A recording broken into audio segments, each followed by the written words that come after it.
Kita kembali jumpa dalam program The Voice of Truth, Suara Kebenaran, yang melalui program ini saya sungguh-sungguh berharap saudara-saudara sekalian diberkati Tuhan dan mendapatkan hal-hal yang belum pernah Anda dapatkan sebelumnya, yang tentu itu signifikan merubah hidup saudara, merubah dan memperbarui hidup saudara. Dunia kita yang gelap ini, saudaraku, dunia yang harus diantisipasi dengan kesungguhan dalam integritas hidup di dalam kebenaran Tuhan. Ya. Nah, saudaraku sekalian, saya kembali mau menegaskan apa yang harus saya tegaskan pada kesempatan ini. Bahwa manusia adalah makhluk yang sangat berharga di mata Allah Bapa. Kita mengerti mengapa Tuhan Yesus berkata, apa gunanya seseorang beroleh segenap dunia kalau jiwanya binasa? Pernyataan itu mengindikasikan bahwa nilai manusia tentu bukan fisiknya, saudara. Itu lebih dari seluruh kekayaan dunia ini jika dihimpun. Entah berapa nilai kekayaan bumi ini. Segala mineralnya, emas, permata, berlian, jika dihimpun jumlahnya, nilainya masih tidak lebih tinggi dari nilai manusia. Mungkin kalimat ini dianggap berlebihan, saudara, hiperbola. Tapi sebenarnya tidak. Tidak. Kenapa tidak, saudara? Sebab manusia itu memiliki roh atau jiwa yang kekal, yang abadi. Dulu saya menganggap kalimat ini juga berlebihan. Seakan-akan Tuhan berbicara secara hiperbola, dilebih-lebihkan. Tetapi seiring dengan berjalannya waktu dan mulai mengerti lebih banyak kebenaran, saya menerima dan memahami ini. Walaupun belum sempurna, tetapi saya jauh lebih benar menghayati kenyataan ini, bahwa manusia lebih berharga dari seluruh kekayaan yang ada di bumi ini. Kalau saya bertanya kepada saudara, lebih banyak mana jumlah planet dengan jumlah manusia? Saudara yang belajar astronomi cepat menjawab, lebih banyak jumlah planet. Lebih banyak jumlah planet, saudara. Bahkan galaksi di jagat raya ini menurut perhitungan para ahli astronomi jumlahnya sudah 400 miliar. Itu lebih besar dari jumlah manusia. Satu galaksi bisa memiliki 200 matahari. Satu matahari bisa punya banyak planet. Coba. Manusia jumlahnya tidak seberapa dibandingkan jumlah seluruh planet di jagat raya ini. Dan apa sulitnya Allah menciptakan planet-planet yang jumlahnya tiada terbatas. Berbeda dengan manusia yang memiliki roh dari Allah. Tentu lebih berharga. Ini sama dengan orang tua yang baik, yang sehat, akan menghargai anaknya lebih dari seluruh kekayaan yang dia miliki. Kalau anaknya sakit, dia bisa mengorbankan apapun yang dia miliki demi kesehatan, keselamatan, panjang umur anaknya. Saudara sekalian, kalau manusia berharga di mata Allah Bapa, itu memang berarti sangat berharga. Ya, memang sangat berharga. Dan keberhargaan ini memang didasarkan pada kenyataan bahwa manusia itu adalah anak-anaknya. Roh yang ada pada manusia, roh dari Allah. Ya, Allah mengembuskan nafas, Kejadian 27. Yakobus 4 ayat 5, Allah menaruh roh daripadanya di dalam diri manusia. Secara tidak langsung, manusia itu adalah bagian dari diri dan hidup Allah sebagai Bapa. Saya tidak bermaksud meninggikan manusia di sini. Saya tidak bermaksud menganggap manusia sejajar dengan Allah, lalu melecehkan Allah. Sebagaimana anak-anak adalah bagian hidup dari orang tua, demikian pula manusia bagian hidup dari Allah Bapa. Itulah sebabnya dalam Pengkhotbah 12 ayat yang ke-7, Allah mengendaki roh dari Allah itu kembali. Allah memberikan rohnya. Alkitab mengatakan bahwa debu kembali ke debu, tapi roh kembali kepada yang mengaruniakan. Dalam terjemahan kita itu, yang mengaruniakan. Dalam teks aslinya, Nathan, yang memberikan. Dari mana ia berasal. Saudaraku sekalian, kalau saya katakan bahwa manusia bagian dari diri Allah, bukan berarti manusia itu Allah. Bukan berarti manusia sejajar dengan Allah, tidak sama sekali. Tetapi seperti yang tadi saya katakan, sebagaimana anak itu bagian hidup dari orang tua, dan orang tua rela berbuat apapun demi keselamatan anaknya. Demikian pula Allah Bapa. Manusia itu bagian dari diri dan hidup Allah Bapa, sehingga dia rela memberikan putra tunggalnya Tuhan Yesus Kristus untuk keselamatan manusia. Kejawab, saudara sekalian. Selama ini mungkin kita bertanya-tanya mengapa Allah begitu mengasihi manusia. Seringkali jawaban kita ringkas saja. Ya, karena memang dia mengasihi. Allah itu kasih adanya. Itu jawaban kita. Tapi sekarang kita menemukan lagi jawaban yang lebih argumentatif. Kenapa Allah mengasihi manusia? Karena manusia anak-anaknya. Allah akan menghancurkan bumi ini. Apa artinya? Satu planet bumi. Tapi sebenarnya yang dihargai oleh Allah adalah jiwa-jiwa. Maka dikatakan dalam 2 Petrus pasal 3, Allah tidak menghendaki seorang pun binasa. Allah tidak menghendaki seorang pun binasa. Dan untuk itu Allah Bapa mempertaruhkan putra tunggalnya. Ini luar biasa. Putra tunggalnya tidak ternilai, saudara. Tidak ternilai harganya. Tidak ternilai. Kesayangan Allah Bapa. Bersama dengan Allah Bapa dari kekal. Tentu sampai kekal. Allah Bapa menciptakan bumi dengan segala isinya bersama dengan anak tunggal Bapa ini. Di Yohanes pasal 1 malah dikatakan tegas, tidak ada sesuatu yang bisa terjadi atau ada tanpa Dia, tanpa Tuhan Yesus. Dialah pemilik kehidupan ini.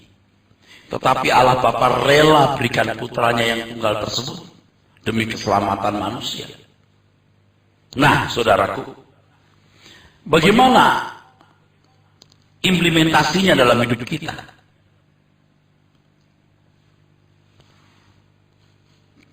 Betapa mahal harga keselamatan yang Tuhan berikan melalui putra tunggal Allah, yaitu Tuhan kita Yesus Kristus.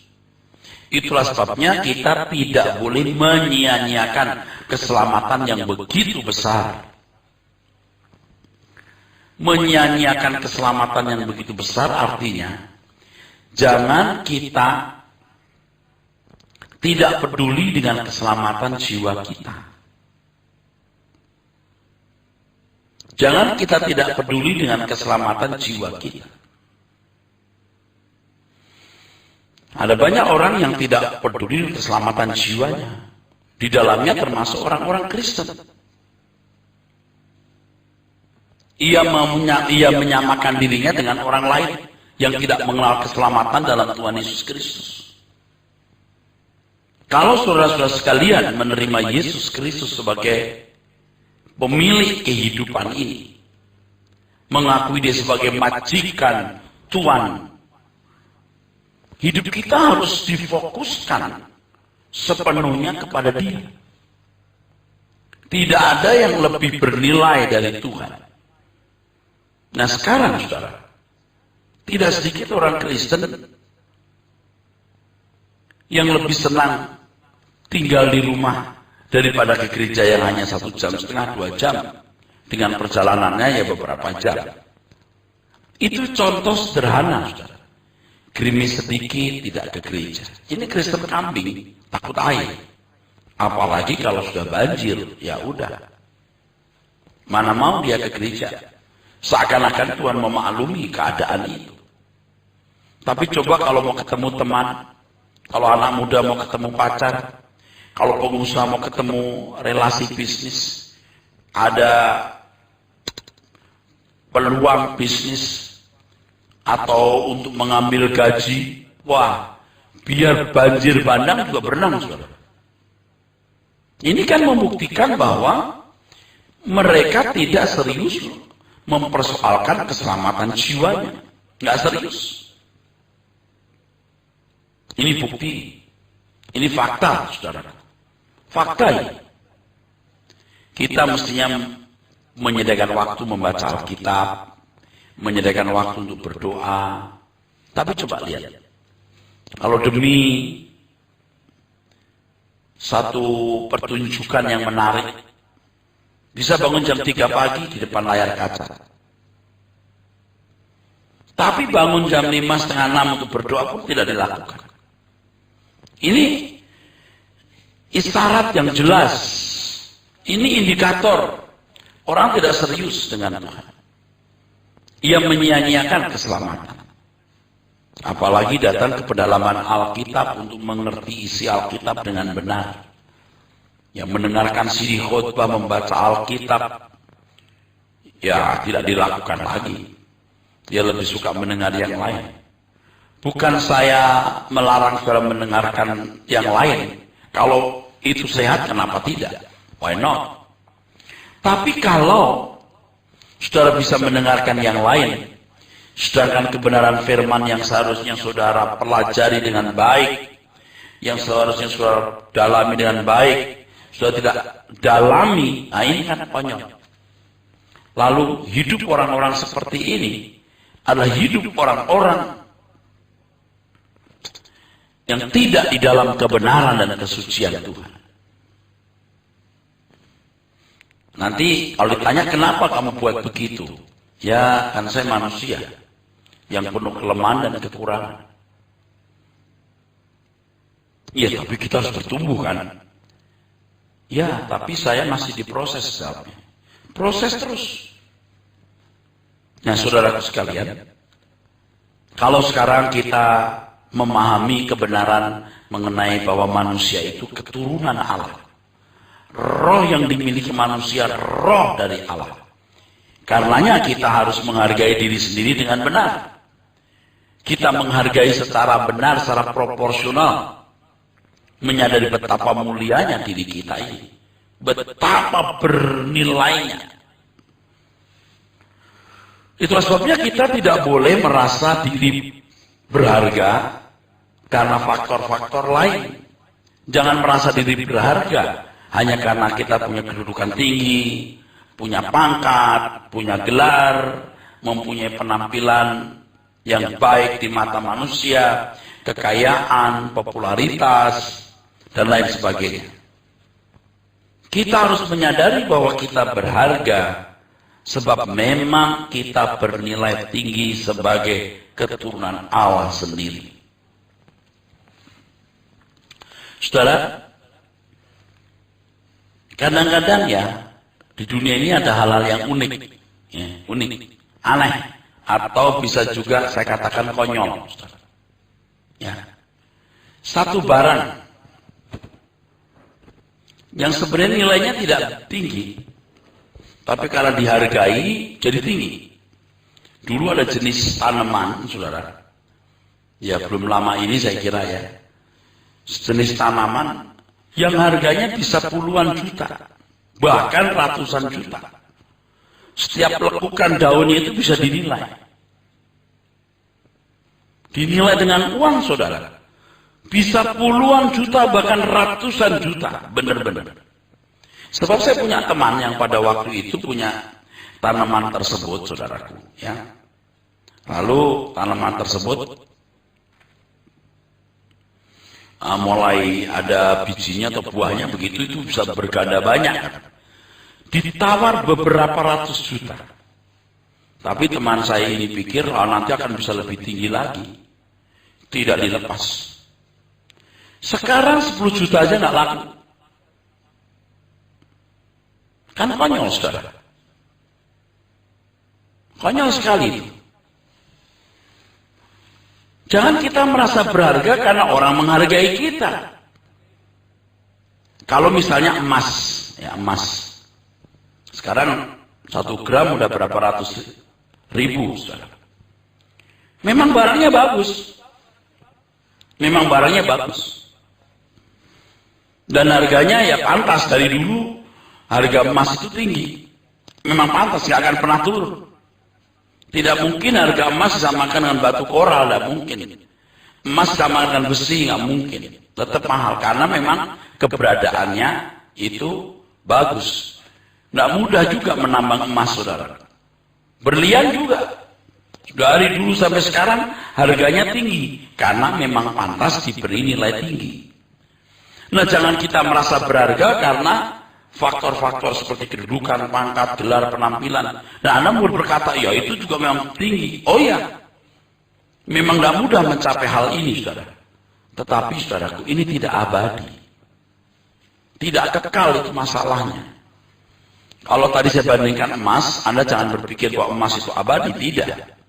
Saya hanya membandingkan antara emas dengan sejenis pohon tadi, saudara. Yang dari ratusan juta loh, saudara.